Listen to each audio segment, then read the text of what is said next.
Hai guys, welcome back to my YouTube channel Tommy Aryapana, channel yang senantiasa memberikan informasi tentang lelang, otomotif, review mobil dan lain-lainnya, guys.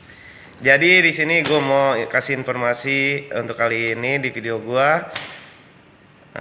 bagaimana cara membedakan mobil SPH yang ada SPH yang berarti itu mobil keluaran PT, bukan keluaran PT ya guys, mobil atas nama PT sama mobil pribadi. Jadi lebih enak mana nih guys?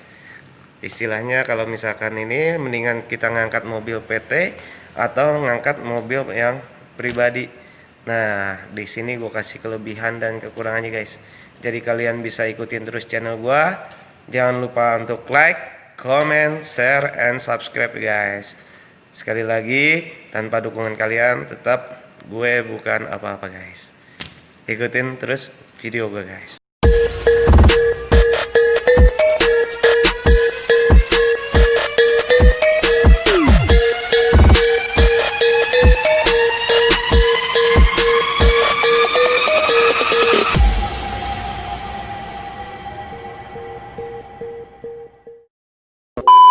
Nah, oke guys. Jadi di sini gue udah masuk ke webnya JBA, dimana gue udah ketik www.jba.co.id.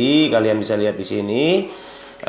Gue udah masuk dan gue mau lihat mobil apa aja yang atas nama PT dan mobil apa aja yang atas nama pribadi. Di situ gue mau kasih tahu buat kalian perbedaan-perbedaannya, kelebihan dan kekurangan dari mobil tersebut guys. Jadi di sini gue udah masuk.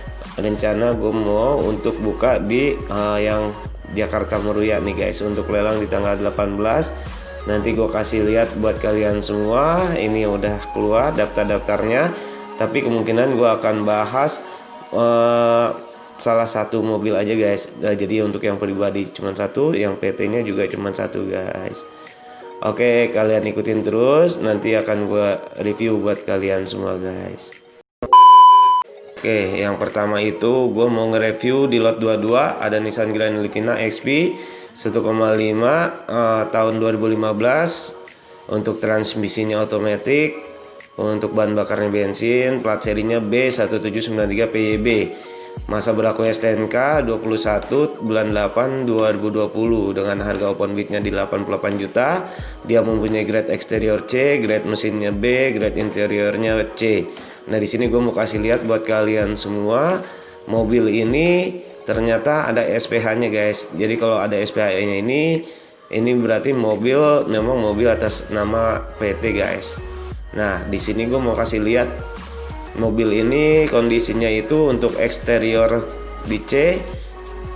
Disinilah maksud dari yang gue mau bahas ini guys. Ini mobilnya eksterior kategorinya C. Kita bisa lihat di keterangannya seperti ini. Kita geser guys, kita buka klik yang ini. Nah, di sini kita bisa lihat untuk eksteriornya itu di C. Bohlam lampu kabut mati, lampu utama kanan gores kecil, merek ban serep lainnya berarti udah ganti semua. Untuk bodinya sih kalau keterangan di sini tidak ada lecet, tidak ada rusak ya. Ini masuk kategori C. Padahal di sini kita lihat ini mobil udah banyak dempulan semua guys. Ini mobil masuk kategori G1. G1 itu berarti gores, ada gores. Untuk gores itu ada. Dan mobil ini kategorinya seharusnya di C juga udah lumayan bagus sih guys. Untuk odometer dia masih di 66.579.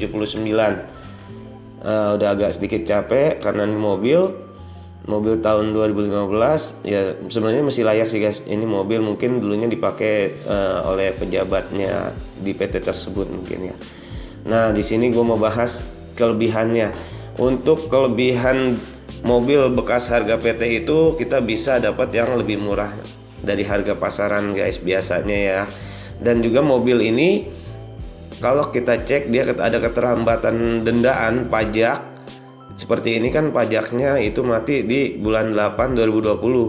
Itu otomatis dia terhindar dari yang namanya progresif guys. Walaupun dia ini paling kita hanya kena dendaan dan kena yang hutang pajaknya aja. Nah, seperti itu guys. Jadi kalau untuk Dan biasanya juga untuk mobil yang atas nama PT itu pajak tahunannya lebih murah. Misalkan contoh dengan contoh seperti ini, untuk tahun 2015 misalkan ya guys, itu yang atas nama pribadi kena di dendaan pajak, kena hutang perpanjangan pajak tahunan itu 2,5 juta. Tapi kalau atas nama PT biasanya cuma di 1,7 guys.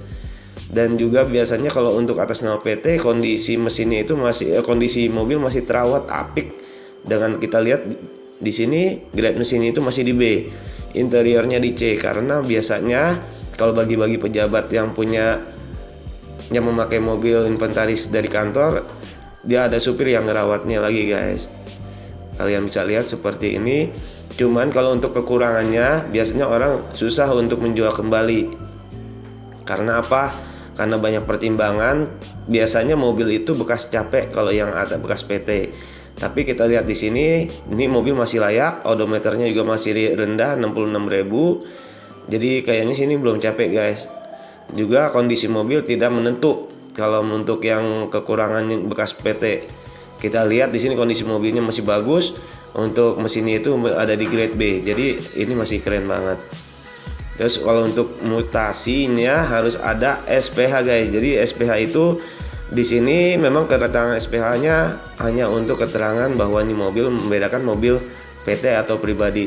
Tapi kalian harus jeli juga, nanti ada surat SPH, surat pelepasan haknya atau tidak guys. Karena itu syarat untuk mutasinya. Untuk perpanjangan pajak lebih sulit, kalau yang PT nggak masalah guys. Karena memang kalau untuk perpanjangan pajak yang tahunannya harus melampirkan surat-surat dari direksi biasanya ya. Pertimbangan dari surat-surat kelengkapan dari PT. Tapi kalian bisa atasi itu dengan cara nembak. Kalian datangin biro jasa, tapi ada kos yang kalian harus tambah keluar lagi guys. Good job. Nah, yang gue mau bahas selanjutnya itu ada di lot 142 Toyota Fortuner tipe G 2500 tahun 2014 automatic solar guys. Untuk nomor polisinya B1500 PJH, masa berlaku STNK-nya tidak ada karena memang ini mobil STNK-nya itu tidak ada. Harganya di 215 juta, grade eksteriornya B, grade mesinnya B, interiornya B. Nah ini kondisi mobil oke banget, cakep banget. Kita lihat untuk detailnya guys. Untuk detailnya seperti ini.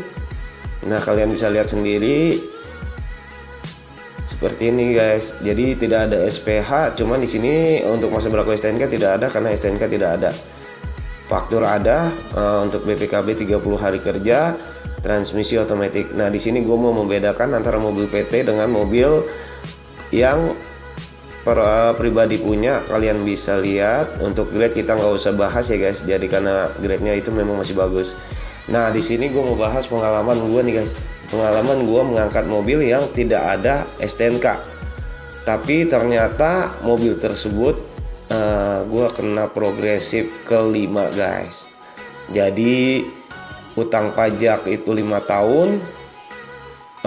Gue waktu itu utang pajak 5 tahun, per tahun 2 juta guys. Per tahun 2 juta, tapi bukan mobil ini ya. Ini bicara pengalaman gue. Utang pajak 5 tahun, kalau 2 juta dikali 5 itu kurang lebih 10 juta. Tapi ya, pajak yang gue bayarin total itu kena habis di 25 juta guys. Karena ternyata mobil tersebut utang pajak kena progresif ke-5 guys. Jadi di sini buat kalian semua berhati-hatilah kalau misalkan ngangkat mobil pribadi dan tidak ada STNK-nya, karena ini agak susah untuk dicek.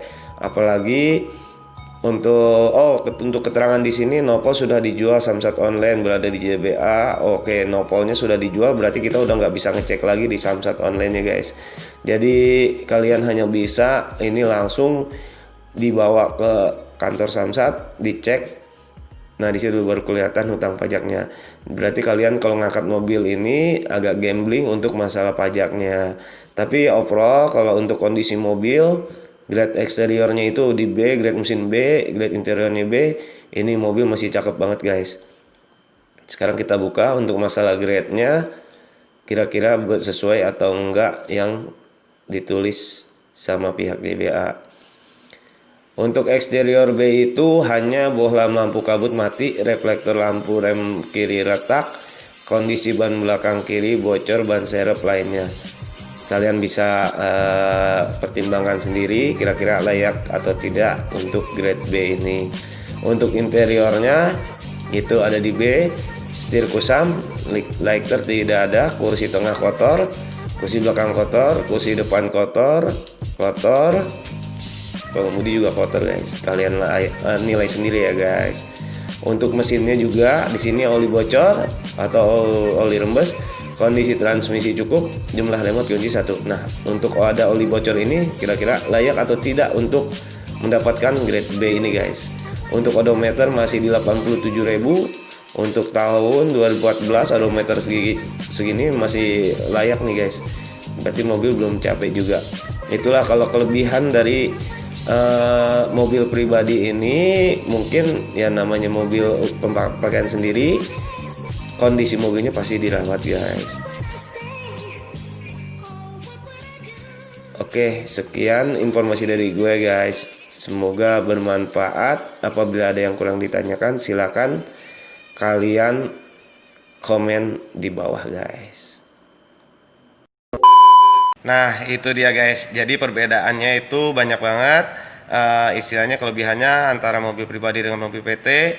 Kalau mobil pribadi itu kita bisa kena progresif dan lain-lainnya guys. Kita nggak tahu juga kalau misalkan utang pajaknya berapa, kemungkinan kita akan malah bukannya untung malah zonk.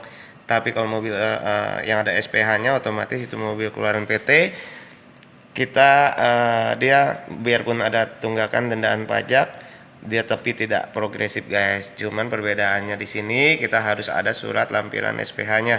Jadi untuk balik namanya itu kita mudah, dan biasanya kalau mobil SPH itu udah diblokir juga, tapi tetap kelebihannya nggak ada progresifnya guys. Thank you udah support channel gua. Simak terus video gua selanjutnya.